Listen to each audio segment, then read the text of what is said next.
السلام علیکم۔ ہم درس نظامی میں پڑھائے جانے والے فنون کا الگ الگ تعارف حاصل کر رہے ہیں۔ ان فنون میں سے ایک فن ہے علم الفرائض۔ اس فن کی مشہور تعریف ہے قواعد فقہیۃ و حسابیۃ لتحدید نصیب کل وارث من الترکہ، یعنی ترکہ میں ہر وارث کا حصہ مقرر کرنے کے لیے فقہی اور حسابی اصول کا نام علم الفرائض ہے۔ مزید آسان مفہوم ہے کہ علم الفرائض وہ علم ہے جو یہ سکھاتا ہے کہ کسی شخص کے انتقال کے بعد اس کے چھوڑے ہوئے مال و جائیداد کا اللہ تعالیٰ کے مقرر کردہ اصولوں کے مطابق کون کون وارث ہوگا، کس وارث کو کتنا حصہ ملے گا اور یہ حصہ درست حساب کتاب کے ساتھ کیسے نکالا جائے گا۔ یوں یہ علم وراثت کی تقسیم کو عدل، وضاحت اور درست اعداد کے ساتھ انجام دینے کا طریقہ بتاتا ہے تاکہ نہ کسی کا حق دبے نہ کسی کو زائد ملے۔ اس علم کی غرض و غایت چند امور کا مجموعہ ہے۔ پہلا امر ورثاء کے حقوق کی حفاظت۔ اللہ تعالیٰ نے قرآن میں ہر وارث کا حصہ خود متعین کیا ہے۔ علم الفرائض کا مقصد یہ ہے کہ یہ حصے سمجھ کر اور صحیح حساب کے ساتھ ادا کیے جائیں تاکہ کسی وارث کا جائز حق ضائع نہ ہو۔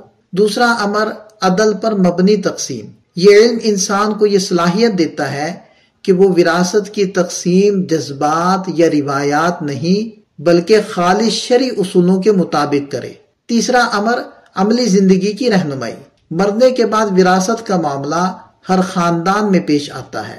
اس علم کی غرض یہ ہے کہ عام مسلمان بھی اس قابل ہو جائے کہ وہ وراثت کا مسئلہ بغیر جھگڑے اور اندازے کے دلیل اور اصول کے ساتھ حل کر سکے۔ علم الفرائض کے چند فوائد ہیں۔ پہلا فائدہ ہے خاندانوں میں انصاف اور سکون۔ وراثت کے جھگڑے زیادہ تر غلط فہمی یا غلط تقسیم سے ہوتے ہیں۔ علم الفرائض ان غلطیوں سے بچاتا ہے اور گھروں میں انصاف اور اطمینان پیدا کرتا ہے۔ دوسرا فائدہ شرعی ذمہ داری کی ادائیگی۔ یہ علم انسان کو وہ مہارت دیتا ہے جس سے وہ مرنے والے کے حقوق، قرض، وصیت اور ورثاء کے حصوں کو بالکل صحیح ترتیب سے ادا کر سکے۔ تیسرا فائدہ حسابی صلاحیت میں اضافہ۔ یہ علم اس بات کی مشق کرواتا ہے کہ وراثت کے حصے ریاضی کے طریقے کے ساتھ درست اعداد میں تقسیم کیے جائیں۔ یوں اہل دین اور عام پڑھے لکھے لوگ ایک مضبوط عملی مہارت حاصل کرتے ہیں۔ چوتھا فائدہ مسلمانوں کی معاشرتی نظام کی مضبوطی۔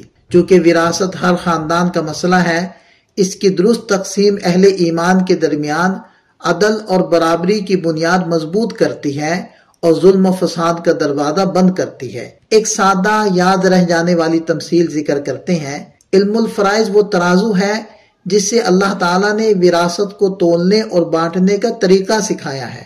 جیسے بغیر ترازو کے وزن کا اندازہ غلط ہو جاتا ہے، ایسے ہی بغیر علم الفرائض کے وراثت کی تقسیم میں غلطی، ناانصافی اور حق تلفی کا خطرہ ہوتا ہے۔ یہ علم وہ پیمانہ ہے جو یقینی بناتا ہے کہ ہر وارث کو اس کا پورا اور صحیح حصہ ملے۔ ملتے ہیں ایک مزید فن کے تعارف کے ساتھ۔ والسلام ورحمۃ اللہ۔